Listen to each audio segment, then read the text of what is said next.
What is involved in the eviction process? Eviction is a process by which a landlord or property owner requires a tenant to vacate the premises.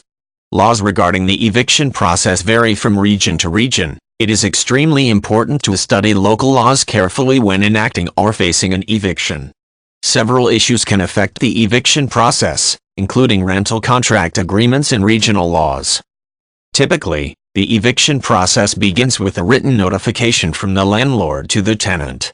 This notice will usually state the reason for eviction as well as the date on which the tenant must leave. Reasons for the eviction may include failure to pay rent or maintain property, evidence of illegal activity, or failure to comply with the rental contract. In some areas, no reason is legally required for eviction, especially if the tenant is on a month-to-month rental contract instead of a lease. The amount of time between posting a notice and the date of eviction may vary depending on the reason behind the eviction. In some areas, refusal to pay rent or evidence of harassment may give the landlord leeway to evict the tenant within a few days. Some landlords may also give the tenant a period of time in which the error causing the eviction can be corrected. In some regions, the tenant may be able to fight the eviction through legal proceedings. Failure to give notice, discrimination, or evidence of harassment by the landlord may all give a tenant grounds to dispute the eviction in court. Many legal experts advise retaining counsel at once if an illegal eviction process begins. Tenants should also be certain to keep all documents, messages, or receipts from transactions with the landlord in order to build a case against eviction.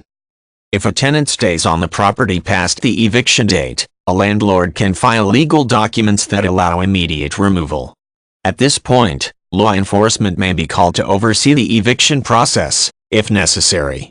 Laws regarding any possessions left in the rental property can vary. Some areas require that the landlord return or store the items for the tenant, while others consider any remaining items to be abandoned and permit seizure by law enforcement.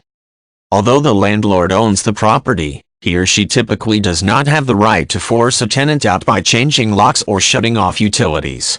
In almost all areas, a landlord is prohibited from physically forcing a tenant out, or harming or threatening them in any way. Since forced evictions typically involve heated tempers, the presence of law enforcement may serve as a safety measure and a witness for both landlord and tenant.